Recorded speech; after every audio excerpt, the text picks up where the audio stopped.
자, 오늘 우리에게 주시는 하나님 말씀을 함께 받겠는데요. 오늘은 시편 36편 말씀으로 들어가겠습니다. 시편 36편 1절에서 12절까지 말씀입니다.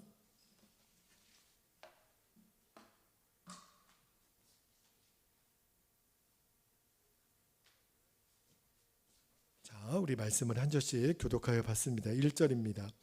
악인의 죄가 그의 마음속으로 이르기를 그의 눈에는 하나님을 두려워하는 빛이 없다 하니 그가 스스로 자랑하기를 자기의 죄악은 드러나지 아니하고 미워함을 받지도 아니하리라 함이로다. 그의 입에서 나오는 말은 죄악과 속임이라. 그는 지혜와 선행을 그쳤도다. 그는 그의 침상에서 죄악을 꾀하며 스스로 악한 길에 서고 악을 거절하지 아니하는도다. 5절 여호와여 주의 인자하심이 하늘에 있고 주의 진실하심이 공중에 사무쳤으며 주의 의는 하나님의 산들과 같고 주의 심판은 큰 바다와 같으니이다. 여호와여 주는 사람과 짐승을 구하여 주시나이다. 7절 하나님이여 주의 인자하심이 어찌 그리 보배로우신지요. 사람들이 주의 날개 그늘 아래에 피하나이다.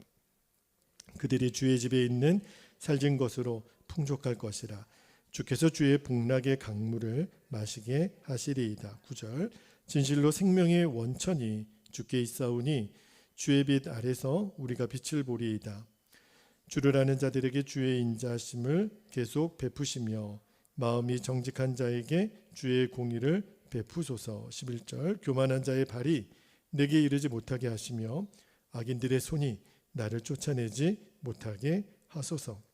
악을 행하는 자들이 거기서 넘어졌으니 엎드러지고 다시 일어날 수 없으리이다. 아멘. 하나님의 말씀입니다.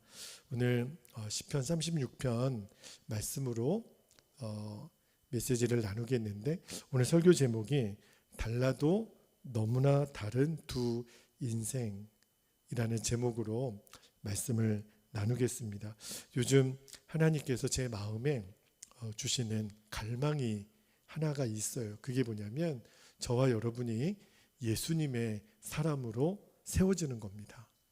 정말 그리 되어야 되고 정말 제 마음에 너무너무 간절한 소망이에요. 우리는 어느 누구의 사람으로 기억될 필요가 없습니다.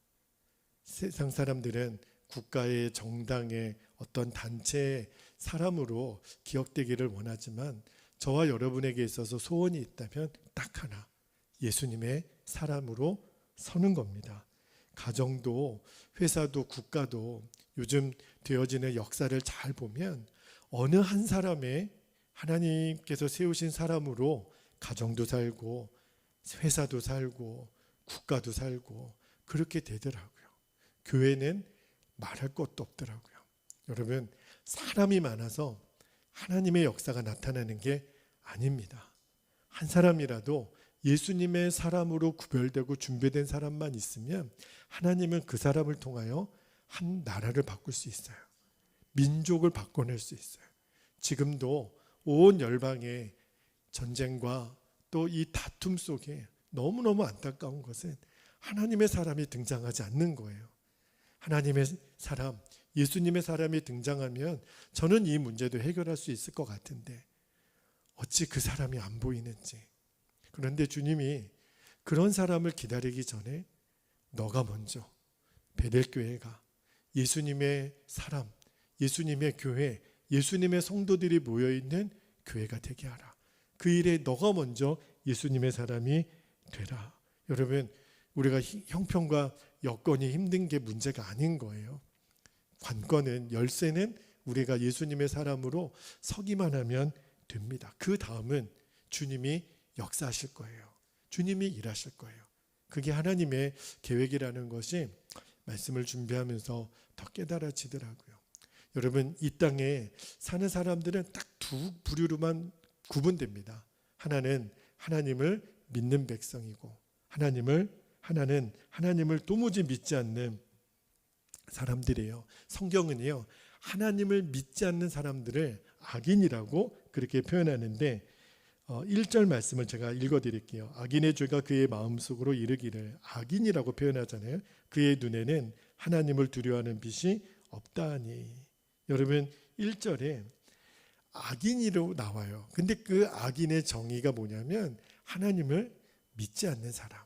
물론 세상의 도덕적인 죄, 법을 어기는 사람도 악인이 될 수 있죠.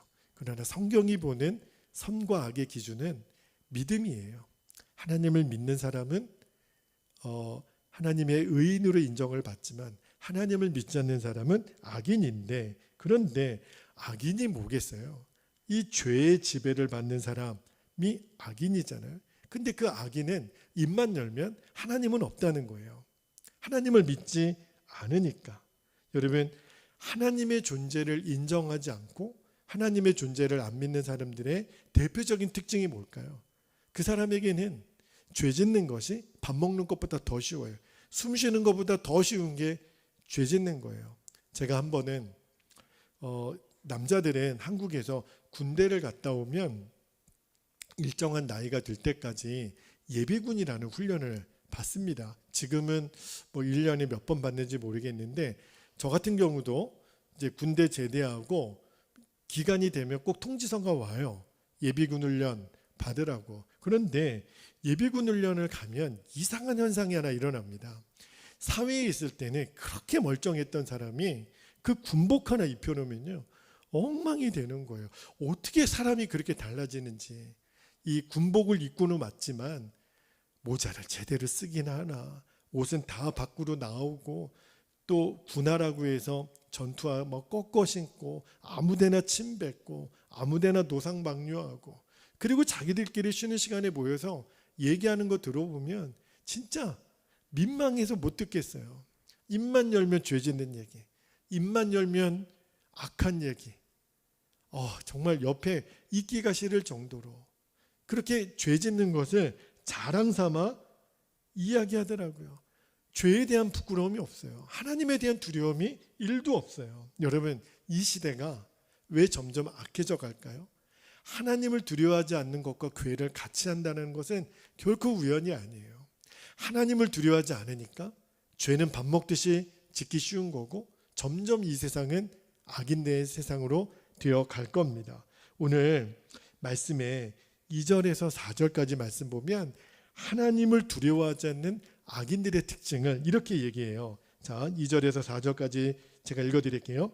그가 스스로 자랑하기를 자기의 죄악은 드러나지 아니하고 미워함을 받지도 아니하리라 함이로다. 그의 입에서 나오는 말은 죄악과 속임이라. 그는 지혜와 선행을 그쳤도다. 4절에 그는 그의 침상에서 죄악을 꾀하며 스스로 악한 길에 서고 악을 거절하지 아니하는도다. 여러분, 꼭 어떤 그 중독성 있는 마약 같은 것만 먹어서 사람이 이성이 마비되는 게 아니더라고요. 사람이 죄에 물들여지기 시작하잖아요. 점점 사람의 영혼의 기능이 마비돼서 나중에는 뭐가 죄고 뭐가 죄가 아닌지를 구분을 못하게 돼요. 생각해 보면 사람들이 언제부터 이렇게 악해졌을까? 성경은 단호하게 얘기합니다.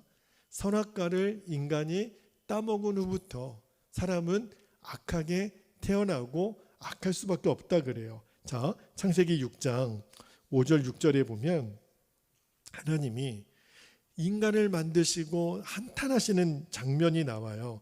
이 말씀이 이제 노아가 등장하기 바로 직전의 말씀인데, 창세기 6장 5절 6절에 보면 여호와께서 사람의 죄악이 세상에 가득함과 그의 마음으로 생각하는, 잘 보세요, 모든 계획이 항상 악할 뿐임을 보시고, 아침에 일어나서 밤에 잠들 때까지 사람의 마음속에 생각이 항상 악하다는 거예요. 6절에 땅 위에 사람 지으셨음을 한탄하사 마음에 근심하시고. 이게 지금 하나님의 아픔인 거예요. 그런데 자, 이제는 오늘 말씀의 핵심입니다. 이 세상에 하나님을 인정하지 않는 악인들 너무너무 많죠. 우리 주변에도 하나님을 무시하고 하나님을 대적하고 업신여기고 주의 몸된 교회 성도들을 정말 너무너무 비아냥거리는 사람들 엄청 많죠. 그러나 그럼에도 불구하고 정말 소수일지는 모르겠지만 하나님을 진실되이 믿는 사람들도 있다는 거예요. 여러분, 하나님을 진짜 우리가 진실되이 믿잖아요. 그러면 압니다. 온 우주에 하나님이 가득하다라는 것을 하나님을 믿는 사람은 알아요. 어느 곳에 가든지 하나님이 함께 계시는구나. 하나님이 지금 운행하고 계시는구나. 하나님이 지금 일하고 계시는구나. 그러니까 찬양이 저절로 나오죠. 우리가 요즘 단풍이 이렇게 예쁘게 드는 그런 시절이잖아요. 그래서 이렇게 가까운 산이나 단풍이 예쁘게 된 곳을 보면 저절로 그런 찬양 나오지 않아요? 참 아름다워라. 주 하나님 지으신 모든 세계. 아마 우리의 본성이에요. 왜냐하면 우리는 하나님을 믿으니까. 다윗도 오늘 그 찬양을 드리는 거예요. 5절 말씀에 보면 여호와여 주의 인자하심이 하늘에 있고, 인자하심은 사랑이거든요. 주의 진실하심이 공중에 사무쳤으며. 다윗이 이 고백을 할 때 막 눈물이 나지 않았을까요? 온 우주에 충만한 하나님의 사랑과 그 하나님의 공의로우심, 찬양하지 않을 수가 없는 거예요. 7절에 보면 하나님이여 주의 인자하심이 어찌 그리 보배로우신지요. 사람들이 주의 날개 그늘 아래에 피하나이다. 여러분, 사람이 다 이렇게 서로 멀쩡한 것 같지만 같지가 않아요. 근데 그 뿌리는 어디에 있느냐면 하나님을 믿느냐 믿지 않느냐. 그런데 하나님을 믿지 않는 사람들, 그렇게 주장하는 사람들 제가 많이 들어봤거든요. 선하신 하나님이 이 세상을 다스리시면 어찌 이 세상에 악이 존재할 수 있느냐고 그렇게 말하는 사람들이 실제로 있어요. 예를 들면 저한테도 그러더라고요. 목사님, 저 세상에 가난하고 질병, 그리고 저 전쟁 중에 지금도 우리가 중동 전쟁을 바라보면서 어떤 정치적인 이슈를 떠나서 그 무고한 어린아이들, 눈물로 어린아이가 나는 죄가 없어요, 살려주세요, 그렇게 고백하는 그 아이를 보시는 하나님은 어디 계실까? 그렇게 묻는 사람들이 있어요. 그리고 왜 죄를 지으면서도 악인들은 저렇게 잘 사는데 왜 선하고 착한 사람들은 왜 병과 이익지진과 전쟁 중에 죽어가냔 말이에요. 불쌍하게 죽어가는 사람들이 왜 있냐 말이에요. 그래서 나는 하나님을 믿을 수 없다, 하나님을 인정할 수 없다라고 이야기하는 사람들도 많이 봤어요. 일면 일리는 있어요. 그런데 하나님이 진짜 믿어지는 사람 있잖아요. 그 사람은 이 하나님은 불공평하다고 말하는 사람들의 일리는 있을지 모르겠지만 하나님이 진짜 살아계신 것을 믿는 사람은 그 모순도 문제가 되지 않습니다. 왜 그렇지? 사람의 생명은 이 땅에서만 끝나는 게 아니기 때문에 그래요. 만약에 우리들의 인생이 이 땅에서만 끝난다면, 이 땅의 것으로만 국한된다면 그렇게 죽는 사람 세상에 억울하기 짝이 없죠. 그러면 제일 억울하게 죽은 사람이 누구겠어요? 예수님이죠. 예수님이 무슨 죄가 있어요? 예수님이 십자가에서 죽으신 것은 가장 미련한 죽음이겠죠. 그러나 이 땅에서의 삶이 끝이 아니라고 성경은 얘기하는 거예요. 오늘 시편 기자, 여러분 시편을 잘 읽어보면 시편은 다윗이 거의 대부분 졌지만 다윗이 형통하고 잘 나가고 부유할 때 지은 시는 거의 없어요. 다 고통 중에 있을 때, 쫓길 때, 외로울 때, 사망의 음침한 골짜기 같은 길을 지나갈 때 쓴 시편이 거의 대부분이에요. 다윗은 그 순간에도 살아계신 하나님을 바라본 거예요. 왜냐하면 이 땅에서의 삶이 전부가 아니니까. 여러분 요셉을 한번 예를 들어볼까요? 여러분 요셉의 인생도 가만히 보면요, 하는 일마다 고난이었어요. 아버지에게 사랑받은 그 총애를 받은 그때 차별 때문에 형들에게 미움받아서 죽일 뻔했죠. 그리고 종으로 팔렸죠. 종으로 가서도 또 모함받아가지고 또 감옥으로 갔죠. 하는 일마다 요셉은요 되는 게 없었어요. 가는 곳마다 누명을 씌워지고. 그런데 문제는요, 중요한 것은 다윗이 불평하지 않아요.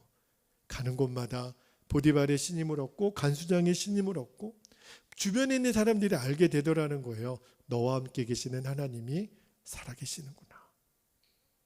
그거를 주변에 있는 사람들이 고난 중에도 요셉은 알았던 거죠. 하나님은 살아계십니다. 여러분, 우리는 이해하지 않는 고난을 만날 때가 있어요. 나 개인도 마찬가지고 우리 주변에 조금만 눈을 돌려보면 이해할 수 없는 고난, 사람의 이성으로는 설명이 안 돼요. 그거는요 하나님을 믿는 믿음으로만 해결이 됩니다. 결국은 요셉이 그 바로의 꿈을 해몽하게 되잖아요. 그리고 그를 하나님이 총리로 세우시잖아요. 왜냐하면 애굽에 그런 사람이 없어요.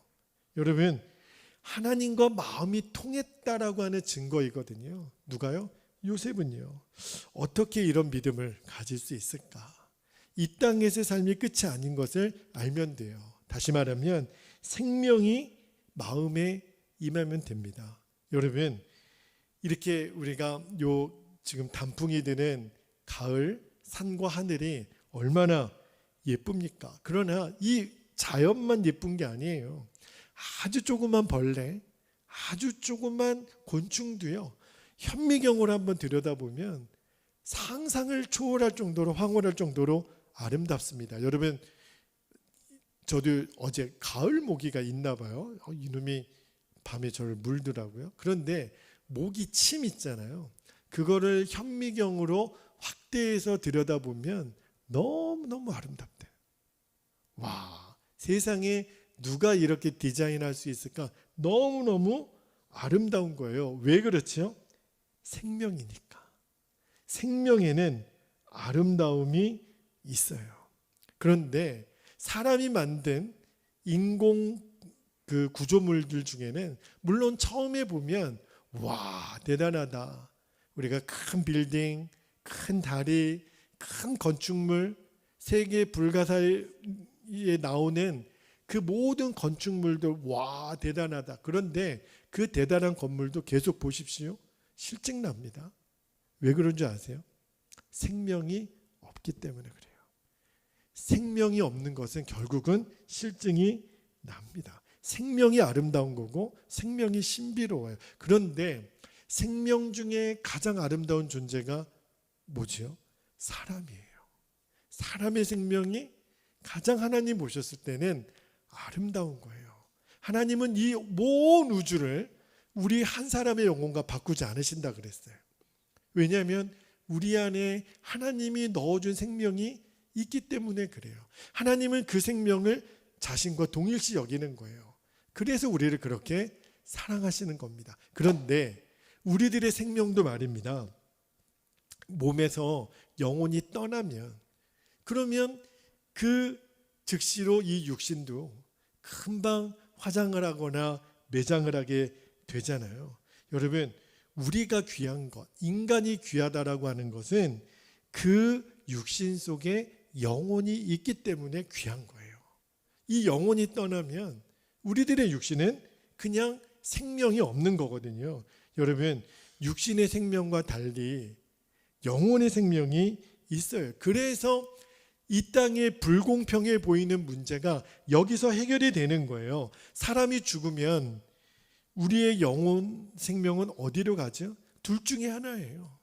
천국으로 가든지 지옥으로 가든지. 만약에 이 문제에 대해서 내가 명확하게 인식을 하지 못하고 있으면 큰일입니다. 여러분, 9절 말씀을 한번 볼까요? 오늘 본문 9절에 진실로 생명의 원천이 누구에게 있다고요? 주께 있사오니 주의 빛 안에서 우리가 빛을 보이리이다. 여러분, 영생을 가진 자와 영생을 얻지 못한 자의 삶은 이렇게 다른 거예요. 영생을 모르는 사람은 하나님에 대해서 오해합니다. 왜 이 땅에 악이 존재하냐 말이에요. 아직 영원한 생명을 몰라서 그래요. 하나님은 불공평하다고요? 몰라서 그렇습니다. 왜 그러냐면 하나님이라는 존재를 세상적인 시각으로, 부정적인 눈으로 바라보니까. 그런데 하나님의 나라와 영원한 생명으로 하나님을 바라보고 믿으면 하나님은 절대 불공평하거나 모순이 아니에요. 하나님은 사랑의 하나님이신 것을 알게 됩니다. 요한계시록 11장 15절에 보면 사도 요한이 이렇게 고백합니다. 일곱째 천사가 나팔을 불매 하늘에 큰 음성이 나서 이르되 세상 나라가 우리 주와 그의 그리스도의 나라가 되어 그가 세세토록 왕노릇 하시리로다 하니. 할렐루야. 여러분, 주의 나라가 다가오고 있어요. 하나님의 나라가 다가오고 있다고요. 그것을 바라보는 자는요, 모순이라고 주저앉아 있지 않게 돼요. 오히려 하나님의 나라가 존재하고 하나님의 나라가 다가오고 있음을 진짜 믿는 사람은요, 지금 이 어려운 환경, 여건이 감사의 조건이 됩니다. 그 사람 수지 맞을 거를 아니까. 여러분, 예수님이 부자가 천국 가는 것이 낙타가 바늘구멍 들어가는 것보다 어렵다고 말씀을 하셨잖아요. 그런데 그게 이해가 돼요.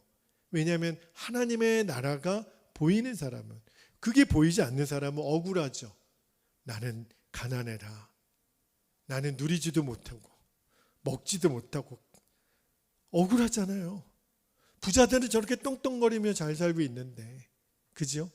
그런데 여러분, 사도 바울이 하나님의 은혜로 그가 3층 천에 올라가는 체험을 하게 되잖아요.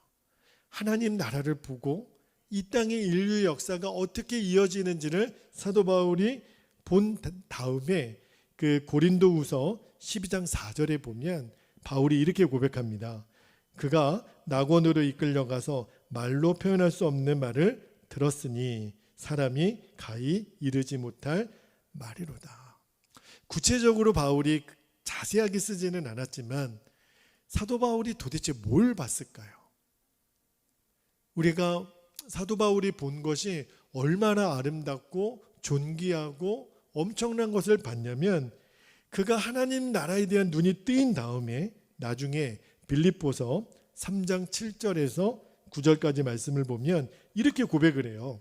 7절에 그러나 무엇이든지 내게 유익하던 것을 내가 그리스도를 위하여 다 해로 여길 뿐더러 8절에 또한 모든 것을 해로 여김은 내 주 그리스도 예수를 아는 지식이 가장 고상하기 때문이라. 내가 그를 위하여 모든 것을 잃어버리고 배설물로 여김은 그리스도를 얻고 9절에 그 안에서 발견되려 함이니 내가 가진 의는 율법에서 난 것이 아니요 오직 그리스도를 믿음으로 말미암은 것이니 곧 믿음으로 하나님께로부터 난 의라.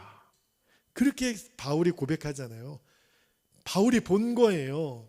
하나님 나라의 영광을, 이제 우리가 영원한 생명을 누리는 그 영광을 보고 나니까 이 땅에서 부귀영화 누리는 거 배설물로 여길 수 있다 그랬어요. 오히려 여러분, 우리가 사랑하는 사람들에게 뭘 선물로 줄 때 그런 문구를 써서 주더라고요. 우리 꽃길만 걸어요. 저는 우리 성도님들이 꽃길을 걷게 되기를 축복합니다. 그러나 여러분, 꽃길만 걸어서는 상급이 없어요. 진짜 하나님 나라의 영광을 본 사람은 오히려 꽃길이 좀 부담스러워요. 그 옥토밭이 좀 부담스러워요. 오히려 하나님 나라의 영광을 진짜 본 사람은 아닌데 나는 꽃길이 별로 마음에 안 드는데 목사님 저는 가시밭길 주세요. 저는 교회에서요 목사님 제일 힘든 일 있으면 시켜주세요. 제가 이제 곧 있으면 당회가 다가오는데 내년도 임원을 어떻게 세울지 제가 좀 고민입니다. 네, 어떤 역할들을 좀 맡겨야 될까? 왜 고민이 되는지 여러분 이해가 되시지요? 근데 여러분, 교회의 규모랑 상관없이 앞으로 우리가 어디에 좀 눈이 열렸으면 좋겠냐면, 저도 그래요. 저도 어떤 조직의 한 멤버십을 갖고 있잖아요. 저도 교단이 있고 뭐 지방회가 있고 제가 속한 단체에 하나님 그런 마음을 주시는 거예요. 굳은 일이 발견되면 네가 먼저 해라. 힘든 일은 네가 자원해서 해라. 그래서 제가 그 동행일기 그 나눔 방을 우리 목사님들이랑 이렇게 같이 하고 있는데, 하나님 그런 마음을 주세요. 너 매일 목사님들의 일기를 반응하고 아멘 추천을 하고 또 댓글을 달고 전심으로 기도하라. 귀찮거든요. 내 일기 쓰기도 어떤 날은 힘든 때가 있는데 그를 매일 반응하고 그렇게 섬겨드리는 일이, 근데 제가 알았어요. 그게 수지 맞는 일이라는 거를. 왜냐하면 귀찮거든요. 하기 싫거든요. 그런데 그거를 섬기고 나면 하나님이 주시는 그 뭔가 말로 형용할 수 없는 마음의 감동이 있어요. 여러분, 앞으로 우리가 뭘 볼 때 하나님 돌짝밭, 가시밭 저 그거 주세요. 갈렙이 저 헤브론 산지 제일 험한 저 땅을 내게 달라고 85세의 할아버지가 이 산지를 내게 주소서. 좋은 땅이 아니었다니까요. 하나님 나라를 보는 사람은 이제는 꽃길이 부담스러워요. 여러분, 오늘 말씀을 들으면서 내 믿음의 현 주소, 이 땅의 모든 사람은 두 부류로 나뉜다니까요. 하나님을 인정하지 않는 사람, 이 땅밖에는 못 보니까. 그래서 세상은 불공평하고 하나님은 모순이라고 말하지만, 하나님의 살아계심을 알고 영원한 생명을 아는 사람에게는 하나님이 얼마나 귀하신 분이라는 것을 알게 돼요. 그 둘밖에 없어요. 여러분은 어느 쪽이 가깝습니까? 에베소서 2장 1절에 사도 바울이 에베소 교회 성도들에게 이렇게 말해요. 그는 허물과 죄로 죽었던 너희를 살리셨도다. 우리가 허물이었고 죄였던 나를 예수님이 십자가에서 죽으심으로 살려주셨잖아요. 그런데 많은 사람들이 좀 애매한 고백을 하는 경우가 있어요. 목사님, 저는 영적으로 완전히 죽은 것 같지는 않아요. 왜냐하면 저는 속죄의 은혜도 믿고요. 저는 예배도 드리고 찬양 기도도 할 때 뭐 마음의 은혜는 경험을 해요. 오케이. 그런데 또 하나 문제가 뭐냐면, 아까 다윗이 고백을 하잖아요. 온 우주에 가득한 하나님의 인자와 하나님의 공의로우심까지는 느끼지 못해요. 아주 믿음이 없는 것은 아니지만 하나님이 원하시는 믿음의 단계까지는 머물러 있지 못하는, 말씀을 묵상하다가 요 중간 단계, 이 머뭇머뭇거리는 사무엘 선지자가 이스라엘 백성들에게 권하잖아요. 너희들이 하나님을 택할지 바알을 택할지 머뭇거리지 말라고. 오직 나와 내 집은 하나님을 믿노라. 결정하라는 거예요. 제일 안타까운 믿음이 뭐냐면 하나님과 세상 사이에서 머뭇거리는 거예요. 이게 제일 지금 심각한 현대 교인들의 문제입니다. 그 C.S. 루이스가 그 스크루 테이프의 편지라고 하는 그 책에서 이렇게 얘기를 했어요. 한 토막만 읽어드릴게요. 실로 지옥에 이르는 길은 점진적인 길이다. 지옥 가는 길은 쭉 서서히 내리막길이라는 거예요. 급회전도 없고 이정표도 없고 표지판도 없고 부드럽고 완만한 비탈길이다. 가만히 있으면 조금씩 내려가는 길이 지옥 가는 길이라는 거예요. 지옥 가려면 노력하고 결단하지 않고 가만히 지내면 됩니다. 예수 믿어라, 회개해라, 교회 나가자 하는 말을 들어도 흔들리지 말고 가만히 그대로 살다 보면 어느 순간 여기는 지옥, 여기는 지옥 하는 소리를 듣게 될 것입니다. 그렇게 말씀을 하셨어요. 전도를 하려고 애를 써봅니다. 길에서도 전도하고 아는 분들에게 전화하고 어떻게 해서든지 예배 자리를 나올 수 있도록, 하나님을 만날 수 있도록 그렇게 권면을 해봐요. 그런데 사람들의 반응은요, 그냥 내버려 두라는 거예요. 다 때가 되면 내가 예수님 믿을 겁니다. 물론 하나님의 때가 있죠. 만약에 하나님이 그 영혼을 구원하기로 작정하셨다면 그가 믿게 되는 때가 있을 거예요. 그런데 하나님의 때를 왜 나중으로 생각하는 거죠? 지금이라고 생각할 수도 있는 거잖아요. 저는 하나님의 때가 있어요? 오케이. 그런데 왜 그거를 나중으로 미루냐 말이에요. 그것도 오판인 거죠.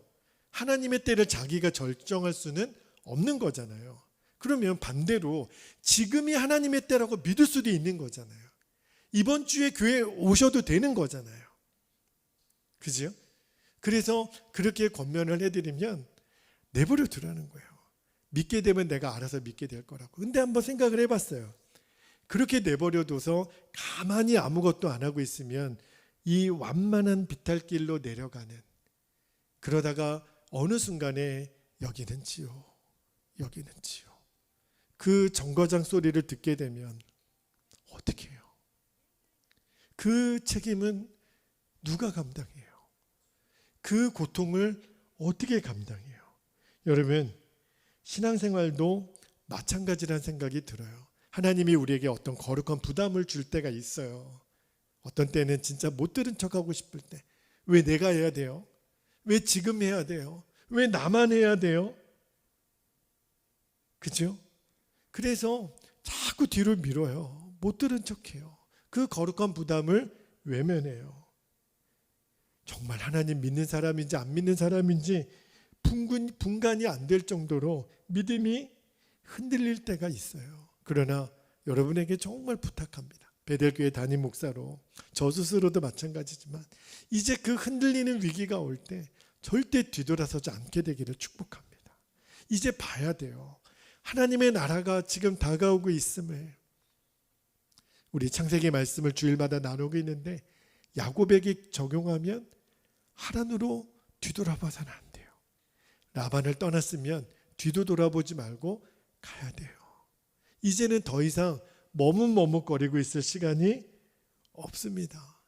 어느 사모님이 남편 목사님하고 사시면서 하셨던 간증을 얘기를 하시는데 결혼 생활이 힘드셨대요. 그런데 목사님 남편을 만났으니 사모님에게 어떤 사명을 주셨냐면 남편 목사님을 위해서 너 매일 기도하라.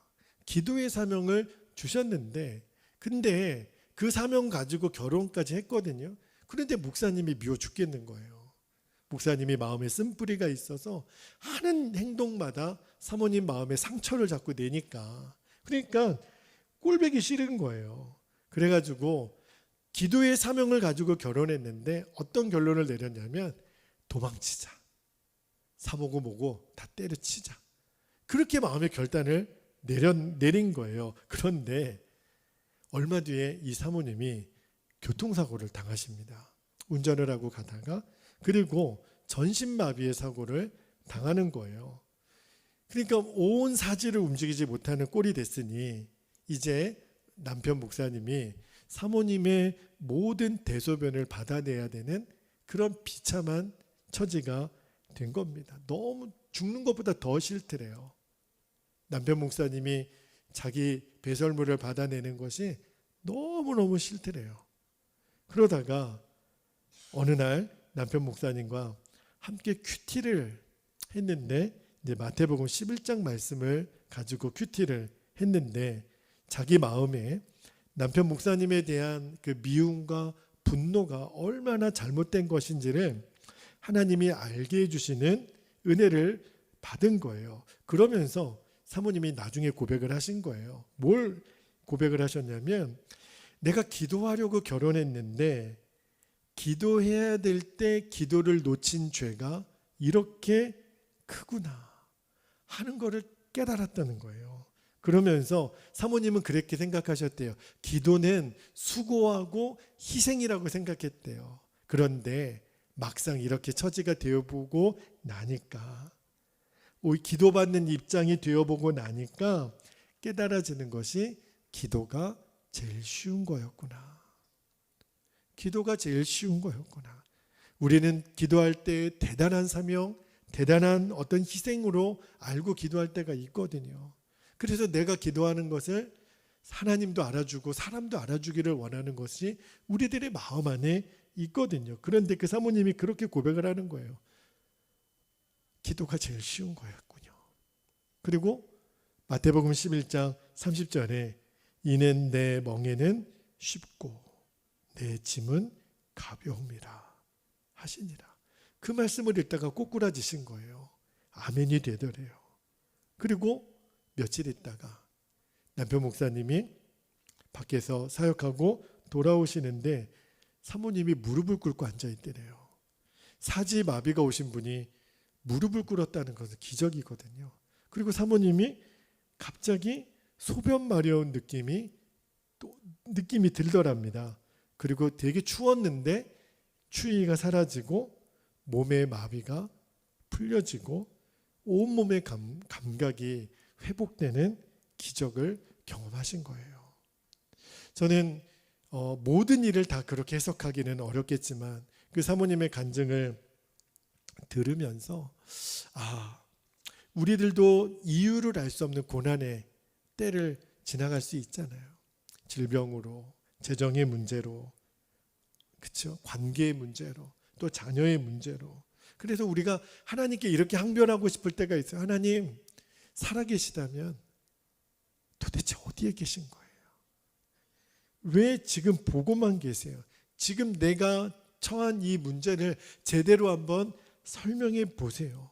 그렇게 하고 싶은 때가 있잖아요.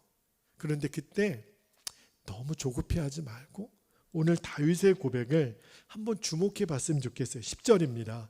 10절에 다윗이 이렇게 고백합니다. 주를 아는 자들에게 주의 인자하심을 계속 베푸시며 마음이 정직한 자에게 주의 공의를 베푸소서. 여러분, 정말 이해가 되지 않는 고난을 만날 때 많은 사람들은 하나님을 부정합니다. 하나님을 살아계시면 어떻게 이런 일이 있을 수 있어? 그런데 하나님을 정말 믿는 사람, 하나님의 나라와 주의 영원한 생명이 있음을 아는 자에게는 오히려 믿음이 더 분명해지는 거예요. 바울과 실라가 빌립보에서 복음을 전하다가 그들이 했던 일이라고는 귀신 들린 여자 고생하는 거 안타까워서 고쳐준 것밖에 없는데 모함을 받아서 빌립보 감옥에 두들겨 맞고 착고에 묶이고 그 감옥에 들어가는 그 처참한 지경에 있을 때 그 깊은 밤에 바울과 실라가 하나님을 찬양하기 시작합니다. 도대체 그들은 무슨 마음으로 찬양을 했을까? 왜 우리 이렇게 두들겨 맞은 거예요, 바울? 그러게 나도 잘 모르겠어요. 실라, 그러나 우리 하나님을 찬양합시다. 왜냐하면 하나님은 선하세요. 하나님은 우리를 인도하세요. 그렇게 둘이 붙잡고 기도하고 하나님을 찬양했어요. 지진이 일어나고 옥문이 열리고 간수장과 가족들이 구원받는 역사가 일어났잖아요. 여러분, 저도 그렇고 여러분도 그렇고 알 수 없는 인생의 고난을 당할 때 왜 이런 거지 도대체? 그때 우리가 먼저 마음의 무릎을 꿇고 선포하는 것은 하나님, 저는 지금 이해가 안 되지만 저는 하나님은 선하심을 믿습니다. 그 고백을 먼저 드리기를 축복합니다. 사방의 음침한 골짜기를 가면서 도무지 빛이 안 보일 때 내 입에서 절대 믿음 없는 말이 나오지 않게 되기를 축복합니다. 이런 거예요. 기도해도 소용없네. 끝났네. 우리가 뭘 하겠어. 이거는요, 정말 우리가 절대로 해서는 안 될 말이에요. 나는 포기했어. 나 이제 너희에게 기대하지 않아. 이거는요, 정말 하나님 속을 뒤집어 놓는 말이에요. 여전히 이 상황에서도 하나님은 나를 사랑하시고 하나님은 완전한 선이시고 나를 인도하실 것입니다. 우리는 이렇게 믿음으로 반응할 수 있기를 축복합니다. 하나님이 나에게 주신 영생을 정말 귀하게 여길 줄 알게 되기를, 예수님 그분이 얼마나 귀하신 분인가를 우리가 머리로가 아니라 우리의 온 전심으로 인정하고 예수님을 더 귀하게 여기기를. 마리아가 예수님 발 위에 그의 300데나리온이 넘는 향유를 붓고 예수님 장례를 준비했던 그 마음처럼 우리가 정말 내 안에 오신 예수님을 귀하게 여기고, 그리고 제가 처음에 여러분에게 축복했던 것처럼 저와 여러분이 이제는 예수님의 사람으로 서는 겁니다. 그러면 이제 진짜 예수님이 역사하기 시작하실 거예요. 하나님의 살아계심을 드러내실 줄로 믿습니다. 이제 우리 기도하겠습니다. 두 가지 기도 제목을 붙들고 우리 기도할 텐데, 첫 번째 기도 제목입니다. 하나님이 이끄시는 대로 가지 못하는 모든 머뭇거림에서 이제 벗어나게 하소서.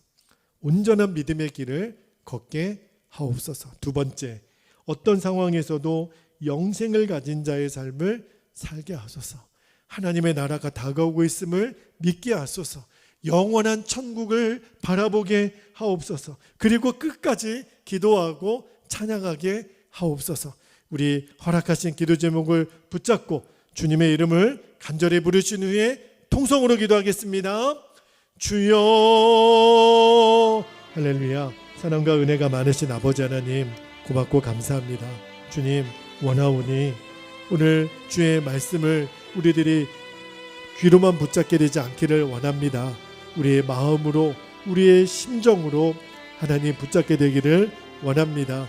아버지, 원하오니 주님, 이제 모든 사람이 다 두 부류로 나눠졌을 때 하나님을 믿지 않고 하나님을 의심하며 하나님을 인정하지 않는 그 죄악의 길을 따라가는 사람들이 있지만, 그러나 이제 우리는 저 강을 거꾸로 거슬러 올라가는 저 물고기처럼 아버지 하나님, 이제 하나님의 살아계심을 선언하며 지금도 다가오고 있을 주의 나라와 영원한 하나님의 나라를 우리들이 믿음의 눈으로 바라보고 이 땅에 여전히 선하시고 의로우신 하나님, 사랑과 공의가 충만하신 하나님, 완벽하신 하나님을 인정하고 바라볼 수 있도록 주님, 우리의 믿음의 눈을 열어주시기를 아버지 하나님 원합니다.